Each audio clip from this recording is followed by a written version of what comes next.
entier. Merci au Dimanche du Conte de nous rassembler, nous conteurs, femmes et hommes de la parole, parce que c'est une vraie jouissance pour nous de partager la scène entre nous tous. Ça nous arrive, et nous toutes, ça nous arrive si peu souvent. Merci au Dimanche du Conte.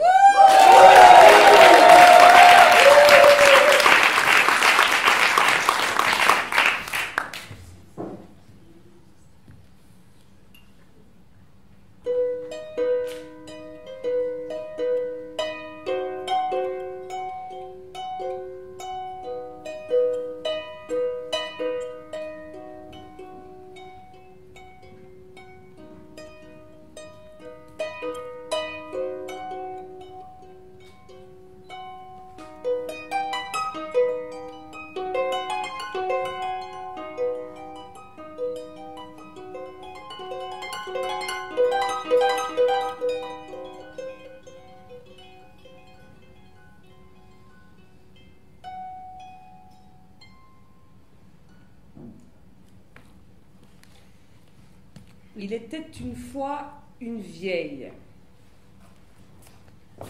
une très vieille, une très très vieille, pas une vieille comme ta mère,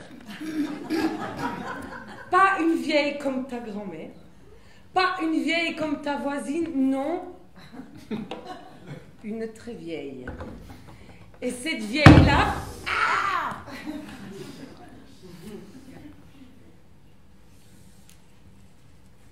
Et cette vieille-là,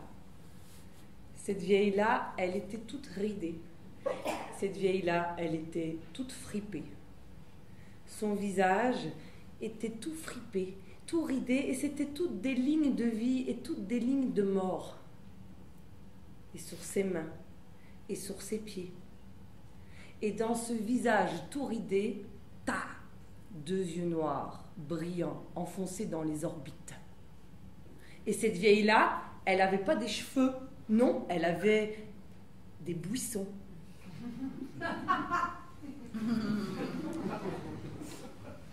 Épineux.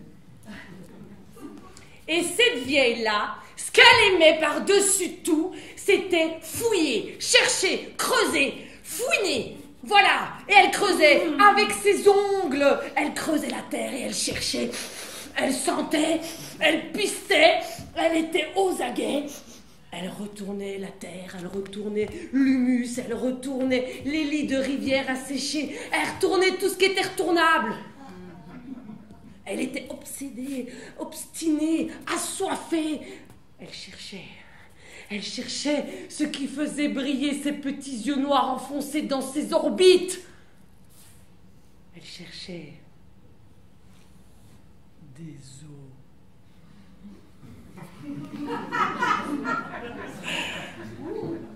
Mais pas n'importe quel os. Elle cherchait des os de... Non, pas vraiment. Elle cherchait des os de louve. Et quand elle en trouvait un, elle prenait son os de louve et elle le foutait dans ses cheveux. Pratique. Efficace. Si bien que le soir, quand elle arrivait dans sa grotte, parce qu'évidemment, cette très vieille-là, elle vivait dans une grotte, elle arrivait et tous ces trésors blancs. Et cette vieille-là, elle cherchait comme ça tous les jours de sa vie. Et quand approchait la pleine lune, alors là, la vieille, elle se sentait plus. C'était un volcan dans son ventre, un brasier. Qui en a parlé, je sais plus. Voilà, bref, ça brûlait. Là, elle était frénétique, elle s'agitait, elle courait dans tous les sens. Elle devait se calmer pour rester organisée. Elle cherchait, elle fouillait, elle creusait. Elle la sentait arriver, la pleine lune. Elle la sentait. Ça lui arrivait même d'arriver jusqu'aux abords des villes pour fouiller dans les dépotoirs, c'est vous dire. Elle les voulait tous, ces os. Et quand la pleine lune était là, quand la nuit arrivait, et qu'elle était là, toute ronde, toute blanche, la vieille, à l'entrée de sa grotte, elle allumait un feu. Et la vieille, elle s'asseyait là, avec son tas d'os. Et elle cherchait.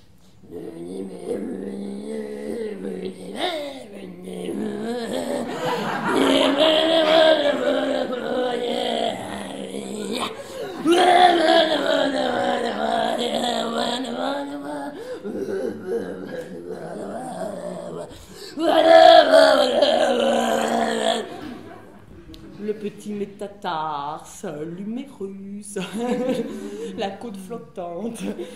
Ils étaient tous là, les uns après les autres. Elle les agençait avec soin et elle reconstituait le squelette de la bête. Et puis, la vieille, la toute vieille, la très vieille, elle prenait des herbes et psh, dans le feu et puis elle tendait ses mains par-dessus le squelette de la bête. Elle les tendait si fort, ses mains, qu'on aurait dit que ses doigts s'élançaient dans le noir de la nuit. Et la vieille, l'air se mettait à vibrer sous ses mains. Et la vieille, ses yeux, ils étaient révulsés, c'était plus que 2 taches blanches dans les orbites profondes de sa tête.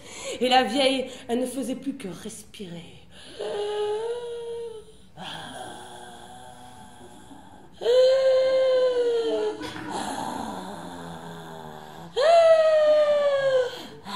Et tout en respirant, sous les mains de la vieille, sous les os blancs de la bête, apparaissait de la chair.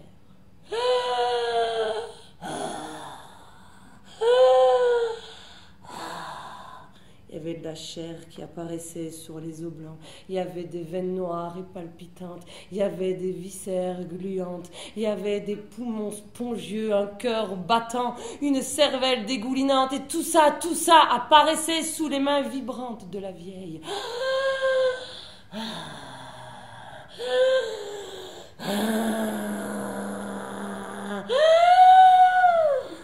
Et sur la chair vibrante, est apparue de la peau, et sur la peau est apparu un pelage épais, une fourrure moelleuse. La bête était là, endormie, le flanc qui se soulevait, s'abaissait, soulevait, s'abaissait. La vieille s'est penchée. Elle a mis sa bouche sur les narines de la bête et la bête s'est redressée sur ses 4 pattes face à la vieille. Et les petits yeux noirs de la vieille se sont mis à briller avec les yeux jaunes de la bête. Un regard d'une intensité palpable, la mémoire des mondes qui s'échangeaient. Force cosmique tellurique. Et puis la bête s'est lancée. Elle s'est mise à courir. Elle a couru, elle a quitté la grotte, elle a couru à travers la forêt. La bête, elle courait. Et puis un rayon de lune est venu caresser son pelage, sa fourrure. Et la bête, elle a continué à courir, mais elle s'est redressée sur ses 2 pattes arrière. Et la bête, elle a continué à courir, mais son visage s'est affiné. Et la bête a continué à courir. Et par endroits, son pelage s'est effacé, mais pas partout. Elle a continué à courir. Femme louve, elle courait, elle sautait par-dessus les rochers, elle sautait par-dessus les buissons libres. On raconte que les femmes louves, certaines, elles ont été vivre au pays des humains. On raconte que ces femmes louves, certaines, se sont même mariées avec des hommes humains. On raconte que ces femmes louves, certaines, elles ont même eu des enfants. Mais chaque nuit de pleine lune, un feu dans leur ventre. Un feu dans leur ventre les appelle. Alors, ces femmes louves disparaissent dans la forêt noire.